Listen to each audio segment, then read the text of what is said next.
120편 구약성경 896페이지 부분 한 절씩 교독하도록 하겠습니다. 내가 환난 중에 여호와께 부르짖었더니 내게 응답하셨도다.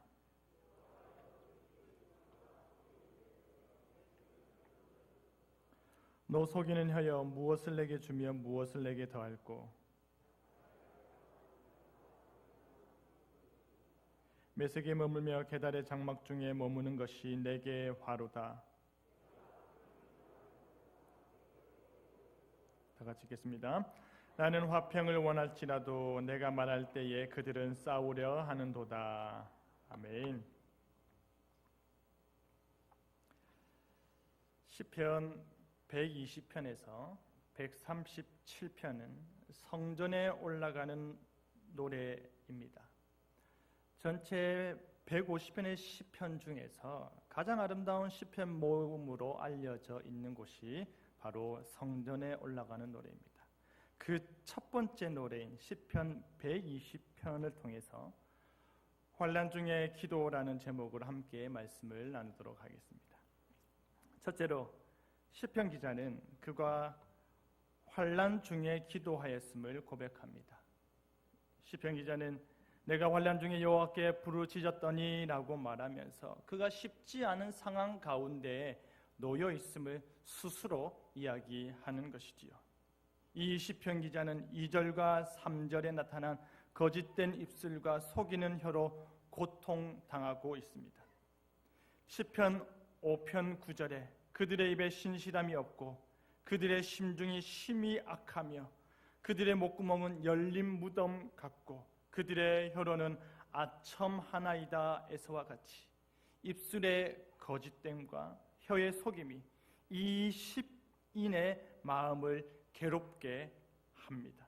시인은 혀가 칼이나 화살만큼 치명적이며 악의에 찬 혀를 휘두른 자들의 거짓말이 얼마나 아픈지에 대해 너무나도 잘 알고 있습니다. 그렇기 때문에 시편 120편 7절에 시인은 아무리 화평을 택하여 화평한 삶을 살고자 노력한다 할지라도 그와 전혀 다른 입술과 혀를 가진 자들이 걸어오는 싸움의 현실 속에서 애통하는 것입니다. 그뿐 아니라 시편 기자는 5절 6절에 이방인들의 거처인 곳에서 힘겨운 삶을 살고 있습니다. 시인은 부득이한 사정 속에서 이방인 가운데 피신했을 수도 있습니다. 시인은 롯과 같이 다툼을 피하기도 하고 자신의 문제도 해결하고 보기에 번창한 곳으로 스스로 이동하였는지도 모릅니다. 하지만 베드로후서 2장 8절과 9절에서와 같이 무법한 자들과 불법한 행실로 말미암아 고통당하는 의로운 롯과 같이 이 시인은 자신의 심령이 매우 상하고 있습니다. 그는 메색과 게달에 자신이 머물렀음을 화로다라고 말합니다. 5절에 메색은 소아시아 중앙에 위치한 북해 연안 야벳 후손들의 거처였고 게달은 아라비아 반도에 위치한 이스마엘의 후손인 유목민의 거처였습니다. 에스겔 38장 2절 3절과 39장 1절을 보시면 메색은 종말에 회복된 이스라엘을 침공할 원수이며 이사야 21장 16절과 17절을 보시면 게달은 전쟁에 능하여 이스라엘을 모함하고 공격하는 야만족으로 묘사되고 있습니다. 이 두 지역은 지형상으로는 성전과 매우 멀리 떨어져 있는 곳이지요. 메색과 게달은 마치 황량한 이 세상의 바깥쪽을 암시하는 듯합니다. 그래서 시편 기자는 7절과 같이 그곳에서도 평화롭게 살기 원하지만 그곳은 시인이 마치 살 수 없는 곳으로 묘사됩니다.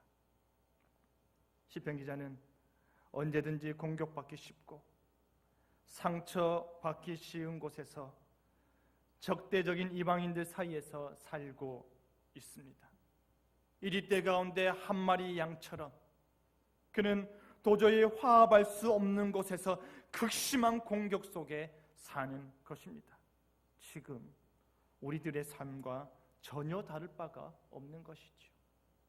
여러분, 지금 시인이 겪고 있는 고충은 성도들의 불의하고 제약된 삶으로 인해서 세상으로부터 받는 불편함을 말하는 것이 아닙니다. 지금 시인이 당하는 고난은 성도들이 하나님 앞에서 의를 행하고 선을 위하고 바른 것들을 쫓아가는 삶을 산다 할지라도 그들의 삶과 전혀 다른 세상의 원칙과 방식으로 힘들어한다는 것입니다. 바로 이러한 곳에서 그는 기도하는 것입니다. 혼란 중에 여호와께 부르짖는 것입니다. 고통 중에 하나님을 찾는 것입니다.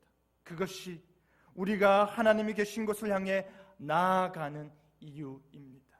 그것이 바로 성전에 올라가며 노래할 수 있는 이유인 것입니다. 그것이 우리가 하나님과의 만남을 사모해야 하는 이유인 것입니다.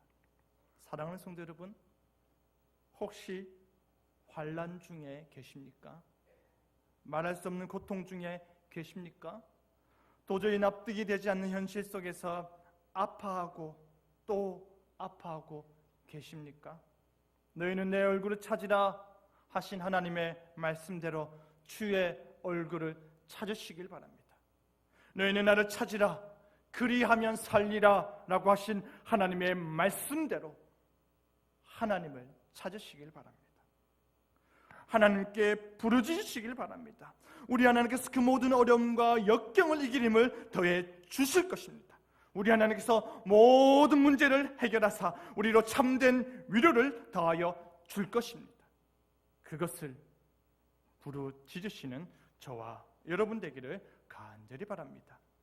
둘째로 시편 기자는 내가 부르짖었더니 여호와께서 응답하셨다라고 말합니다. 시편 기자는 2절에서 이렇게 부르짖고 있습니다. 하나님이여, 거짓된 입술과 속이는 혀로 인해서 내가 죽을 것 같습니다. 도저히 그 시작을 알 수도 없는 말들과 도저히 믿고 신뢰할 수 없는 대화들로 인해서 내가 숨을 쉴 수 없습니다. 내가 누구랑 마음 편히 이야기를 나누며 누구에게 마음속 깊은 고민을 털어놓을 수 있겠습니까? 내가 심히 외롭고 외로우며 내가 심히 괴롭고 고통스러워 죽을 것 같습니다. 그곳에서부터 내 생명을 건져 주소서. 시인은 마치 이렇게 기도하고 있는 것입니다. 그런데 1절을 우리가 읽었듯이 시인은 알고 있습니다.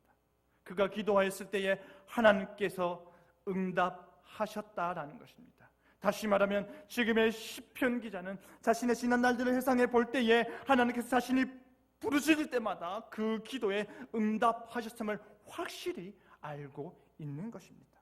거짓된 입술과 속이는 혀에 더해지는 것은 날카로운 화살과 같고 그 어떤 나무보다 더 오래도록 타오르는 로뎀나무 숯불과 같은 하나님의 심판이라는 것을 그는 알고 있는 것입니다.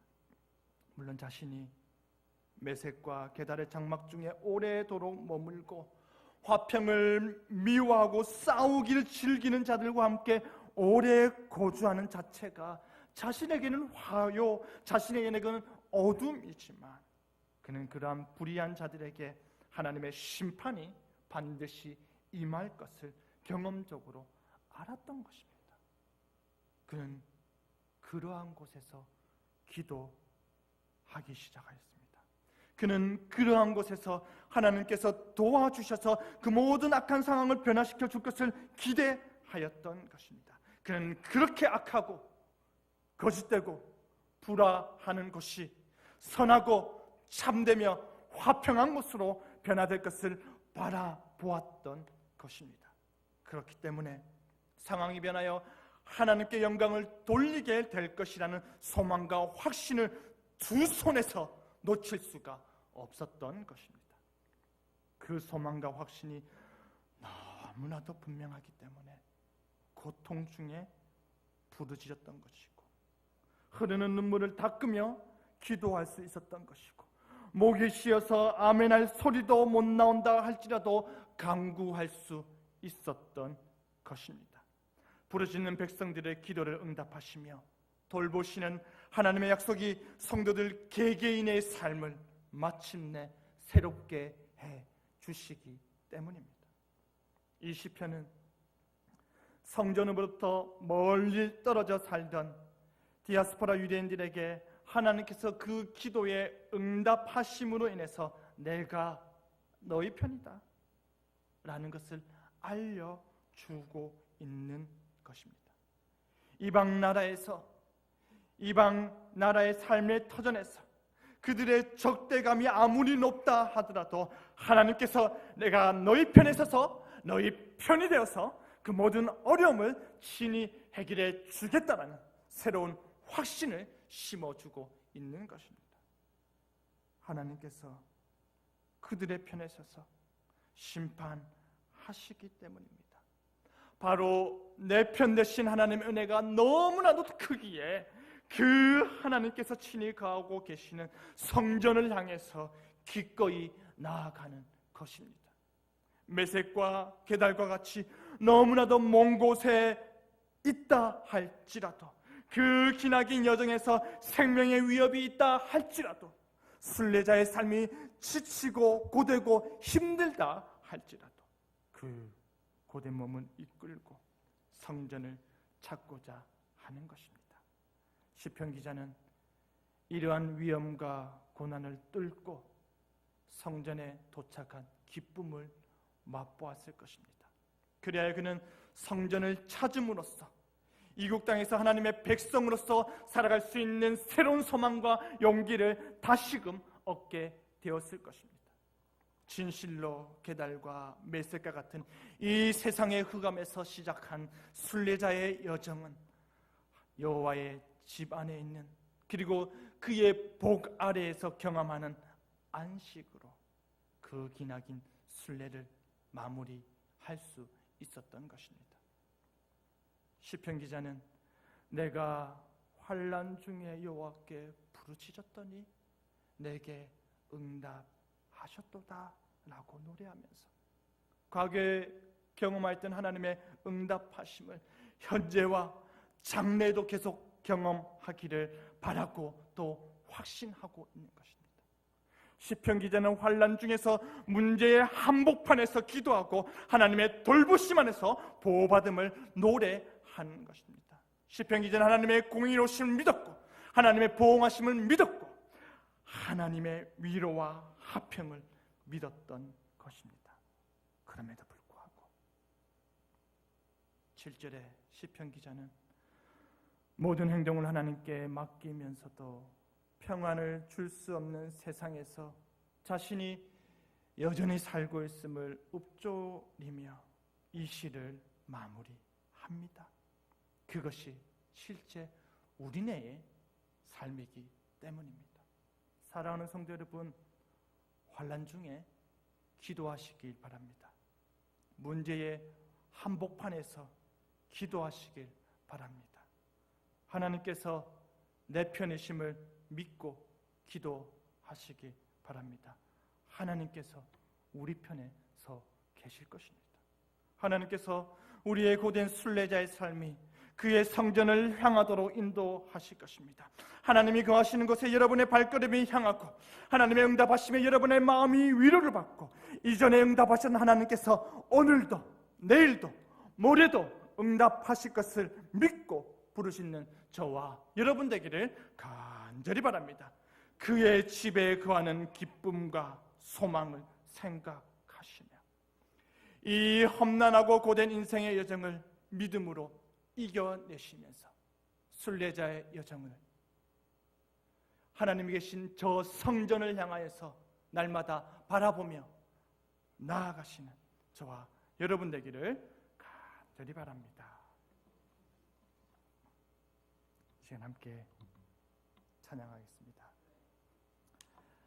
아무것도 두려워하지 말라 함께 우리 찬양하실 텐데 가사를 묵상하시면서 하나님, 내가 진실로 두려워하지 않겠습니다. 진실로 주께서 나를 지켜주심을 내가 믿으며 나가겠습니다. 주님이 나의 산성이시지요, 주님이 나의 요새이시지요, 주님이 나의 소망이시지요. 주님이 나의 힘이시지요.